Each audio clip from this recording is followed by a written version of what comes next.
Finally the wait is over. Kantara chapter 2 ಅಂದ್ರೆ chapter 1 ಇಲ್ಲ ಕಾಂತಾರ ಭಾಗ 2 ಅಂತಾನೆ ಕರೆಯೋಣ. ಮೊದಲನೇದಾಗಿ ಟ್ರೈಲರ್ ನೋಡಿದವ್ರಿಗೆ ತುಂಬಾ ಕನ್ಫ್ಯೂಸ್ ಆಗ್ಬಿಟ್ಟಿದೆ ಅಂತ ನನಗೆ ಗೊತ್ತು. ಅದನ್ನ ಕ್ಲಿಯರ್ ಮಾಡ್ಬಿಟ್ಟೆ ಮುಂದಕ್ಕೆ ಹೋಗೋದು. Stay with me.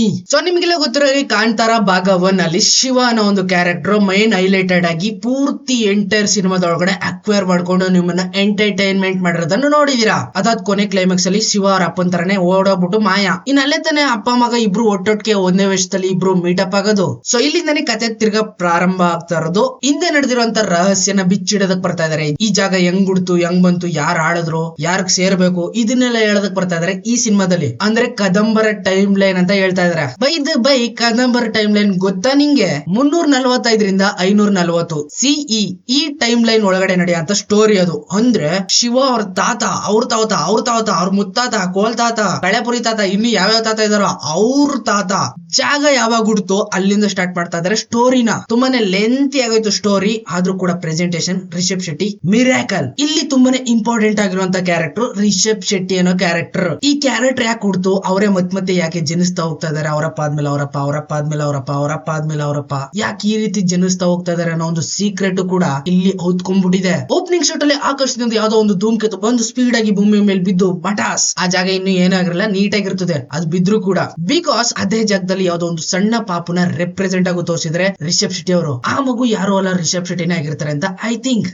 ಅದೇ ಜಾಗದಲ್ಲಿ ಹುಲಿರಾಯ ಎಂಟ್ರಿ ಕೊಡೋದನ್ನು ಕೂಡ ಮಿಸ್ ಮಾಡಂಗಿಲ್ಲ. VFX ನ ಇಲ್ಲಿ ಟಾಪ್ ನಾಚ್ ಆಗಿ ಯೂಸ್ ಮಾಡ್ಕೊಂಡು ವಾ ಅನ್ನೋ ಲೆವೆಲ್ ಗೆ ವಿಜುವಲ್ ಎಫೆಕ್ಟ್ ನ ತೋರಿಸ್ಬಿಟ್ಟು ಸೈಕ್ ಮಾಡ್ಬಿಟ್ಟಿದ್ದಾರೆ ನನ್ನಂತೂ. ಇನ್ನ ಇಲ್ಲಿ ಸೃಷ್ಟಿಯಾಗಿರುವಂತ ಆ ಪಾಪು ರಿಷಬ್ ಶೆಟ್ಟಿ ಆಗಿ ದೊಡ್ಡದಾಗಿ ಬೆಳೆದು ಅವರ ವಂಶ ಒಂದರಿಂದ ಒಂದು ಜನಿಸ್ತಾ ಹೋಗ್ತಾ ಇರ್ಬೋದು. ಆ ಜಾಗನ ಪ್ರೊಟೆಕ್ಟ್ ಮಾಡೋದಕ್ಕೆ ಈ ವಿಲ್ಗಳಿಂದ ದೆವ್ವ, ಅದೇ ಗುಲ್ಶನ್ ದೇವಯ್ಯ ಇವರು ಇಲ್ಲಿ ಮೈನ್ ವಿಲನ್ ಆಗಿ ಆಪೋಸಿಟ್ ಅಲ್ಲಿ ಆಟಾಡ್ತಾರೆ ರಿಷಬ್ ಶೆಟ್ಟಿ ಜೊತೆಗೆ. ಇಲ್ಲಿ ವಿಚಿತ್ರ ಅನ್ಸಿದ್ದು ಬರೀ ರಿಷಬ್ ಶೆಟ್ಟಿ ಮಾತ್ರ ಅಲ್ಲ, ಅಂದ್ರೆ ಅವ್ನ ಜನ್ಮದ ರಹಸ್ಯ ಮತ್ತೆ ಹುಡ್ತಾ ಹೋಗ್ತಾ ಇರ್ತಾನೆ ಆ ಭೂಮಿನ ಪ್ರೊಟೆಕ್ಟ್ ಮಾಡೋದಕ್ಕೆ. ಬಟ್ ಪಾರ್ಟ್ 1 ಅಲ್ಲಿ ನೋಡಿದಂತ ಅಷ್ಟು ಕ್ಯಾರೆಕ್ಟರ್ ಗಳು ರಿಷಬ್ ಶೆಟ್ಟಿ ಸುತ್ತ ನಿಂತ್ಕೊಂಡು ಕಾಮಿಡಿ ಮಾಡ್ತಾ ಇರ್ತಾರಲ್ಲ ಅದೇ ಕ್ಯಾರೆಕ್ಟರ್ ಗಳು ಮತ್ತೆ ಈ ಟೈಮ್ ಲೈನ್ ಅಲ್ಲಿ ಕೂಡ ಬರ್ತಾ ಹೋಗ್ತಾರೆ. ಅಂದ್ರೆ ಇವನ್ ಜೊತೆಗೆ ಬರ್ತಾ ಇರುವಂತ ಅಷ್ಟು ಜನರು ಕೂಡ ಆ ಜಾಗನ ಪ್ರೊಟೆಕ್ಟ್ ಮಾಡೋದಕ್ಕೆ ಇರ್ಬೇಕು. ಪಾರ್ಟ್ 1 ಅಲ್ಲಿ ಅನ್ಕೊಂಡ್ಬಿಟ್ಟಿದೆ ಇದು ಬರೀ ಜಸ್ಟ್ ಕಾಡು ಅಷ್ಟೇನೆ. ಬಟ್ ಇದ್ರಲ್ಲಿ ರಿವೀಲ್ ಮಾಡಿದರೆ ಈ ಕಾಡಿನ ಹೆಸರೇ ಕಾಂತಾರ ಅಂತ. ಈ ಕಾಂತಾರ ಯಾವ ರೀತಿ ಹುಟ್ಕೋತು ಅನ್ನೋದನ್ನ ಇವಾಗ ನೋಡೋದಕ್ಕೆ ಹೋಗ್ತಾ ಇದೀವಿ ಈ ಸಿನಿಮಾದೊಳಗಡೆ. ಕಾಡಂತ ಹುಟ್ಟಿದ್ಮೇಲೆ ಕಾಡ್ ಮನ್ಸರು ಇರ್ತಾರೆ, ಕಾಡನ್ನ ಆಳೋದಕ್ಕೆ ಅಂತ ಒಬ್ಬ ರಾಜನು ಕೂಡ ಇರ್ತಾನಲ್ಲ. ಇನ್ನ ಈ ಕಾಡು ಹುಟ್ಟಾಗಿಂದನು ಕೂಡ ಇಲ್ಲಿ ಆಳ್ವಿಕೆ ಮಾಡ್ತಾ ಇರುವಂತ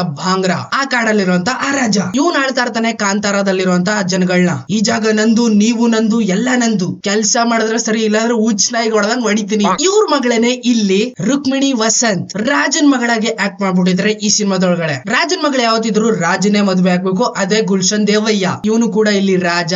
ಆದ್ರೆ ರುಕ್ಮಿಣಿ ವಸಂತ್ಗೆ ಲವ್ ಆಗೋಯ್ತದೆ ರಿಷಬ್ ಶೆಟ್ಟಿ ಮೇಲೆ. ಕಿಂಗ್ ಕಾಂಗ್ ಸಿನಿಮಾದಲ್ಲಿ ಕಾಂಗ್ ಆ ಹುಡುಗಿನ ಹೆಂಗೆ ಎತ್ತಾಕೊಂಡು ಹೋಗ್ಬಿಟ್ಟು ಲವ್ ಮಾಡ್ತದೋ ಹಂಗೆ ಈ ಸಿನಿಮಾದಲ್ಲೂ ಕೂಡ ರಿಷಬ್ ಶೆಟ್ಟಿ ಎತ್ತಾಕ ಹೋಗಲ್ಲ, ಅವಳೇ ಎತ್ತಾಕೊಂಡು ಹೋಗಿ ಟಬ್ ಒಳಗಡೆ ಫುಲ್ ಲವ್.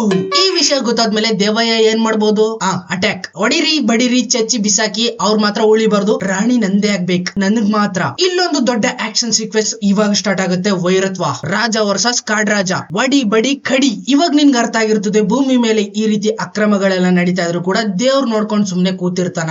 No, never. ಅದಕ್ಕೋಸ್ಕರನೇ ಕಳ್ಸಿರೋದು ರಿಷಬ್ ಶೆಟ್ಟಿನ. ಅಲ್ಲಿರುವಂತ ಪಂಜುರ್ಲಿ ದೇವ್ರನ್ನ ನೀವು ಯಾವ ರೀತಿ ರೆಪ್ರೆಸೆಂಟ್ ಆಗಿ ತಗೋತಿರೋ ಗೊತ್ತಿಲ್ಲ, ಬಟ್ ಅಲ್ಲಿರುವಂತ ನೇಟಿವ್ ಪೀಪಲ್ಸ್ ಚಿಕ್ಕ ಮಕ್ಳಿಗೆ ಎದುರ್ಸೋಕೋಸ್ಕರ ಅದನ್ನ ಬ್ರಹ್ಮ ರಾಕ್ಷಸ ಅಂತಾನು ಕೂಡ ಕರೀತಿರ್ತಾರೆ. ಅದೇ ಚಿಕ್ಕ ವಯಸ್ಸಲ್ಲಿ ನಮ್ಗೆ ಚಂದ ಮಾಮನ್ ಕತೆ ಹೇಳ್ಬಿಟ್ಟು ಊಟ ಮರೆಸ್ತಿದ್ರಲ್ಲ ಹಂಗೆ ಕಾಡೊಳಗಡೆ ಬ್ರಹ್ಮ ರಾಕ್ಷಸ ಅದನ್ನೇ ನೀನು ತಿನ್ಕೊಬಿಡ್ತಾನೆ, ಬೇಗ ಊಟ ಮಾಡ, ಊಟ ಆಯ್ತಾ.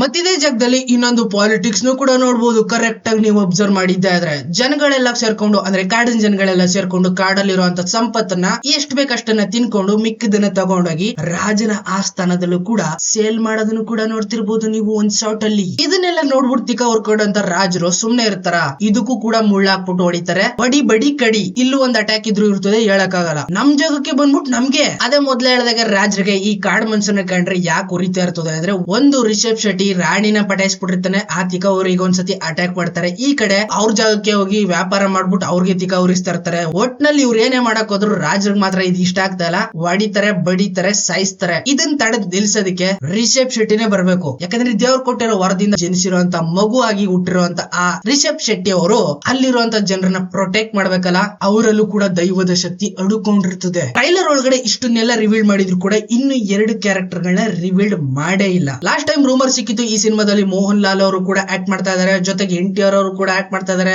ಕೆಲವೊಂದಷ್ಟು ಲೀಕ್ ಆಗಿರುವಂತ ಪೋಸ್ಟರ್ ಗಳನ್ನು ಕೂಡ ನೋಡಿದ್ದೆ. ಎಲ್ಲೋದು ಅವೆಲ್ಲ ಸಮಥಿಂಗ್ ಇಡನ್ ಆಗಿ ಇಟ್ಟಿರಬಹುದು, ಸ್ಪೆಷಲ್ ಆಗಿರೋ ಕ್ಯಾರೆಕ್ಟರ್ ನ ಇಟ್ಟಿರಬಹುದು. ಸೊ ಇಷ್ಟನ್ನೆಲ್ಲ ನೋಡಿದ್ಮೇಲೆ ತುಂಬಾನೇ ಇಂಟ್ರೆಸ್ಟಿಂಗ್ ಆಗಿ ನಾನ್ ವೇಟ್ ಮಾಡ್ತಾ ಇರೋದು ಕೊನೆ ಕ್ಲೈಮ್ಯಾಕ್ಸ್ ಬ್ಯಾಟಲ್. ತುಂಬಾನೇ ಲಾರ್ಜ್ ಸ್ಕೇಲ್ ಅಲ್ಲಿ ಶೂಟ್ ಮಾಡಿರೋಂತ ಆ ಶಾರ್ಟ್ ಗೋಸ್ಕರ ತುಂಬಾನೇ ಎಕ್ಸೈಟ್ ಆಗಿದ್ದೀನಿ ನಾನಂತೂ. ಪರ್ಸನಲ್ ಆಗಿ ನಾನಂತೂ ತುಂಬಾನೇ ಇಂಪ್ರೆಸ್ ಆಗಿದ್ದೀನಿ ಈ ಟ್ರೈಲರ್ ನ ನೋಡಿ. ರಿಷಬ್ ಶೆಟ್ಟಿ, ರಕ್ಷಿತ್ ಶೆಟ್ಟಿ, ರಾಜ್ ಶೆಟ್ಟಿ ಇವ್ರು 3 ಜನ ಕೈ ಹಾಕಿದ್ರೆ ಏನೋ ಒಂದ್ ಮಾಡ್ತಾರೆ ಅನ್ನೋ ಒಂದು ನಂಬಿಕೆ ನಮ್ಗೆ ಆವಾಗಿಂದನೂ ಬಂದಿದೆ, ಇನ್ನು ಮುಂದೆನೂ ಇದ್ದೇ ಇರ್ತದೆ. ಇನ್ನ ಈ ಟ್ರೈಲರ್ ಪೀಕ್ ಆದಷ್ಟು ಬೇಗ ಮೂವಿ ರಿವ್ಯೂ ಜೊತೆ ಸಿಗ್ತೀನಿ. ಅಲ್ಲಿವರೆಗೂ ಕಾಯ್ತಾರೆ. Keep watching. ಬಾಯ್ ಬಾಯ್. ಎಲ್ಲ ಚೀಪ್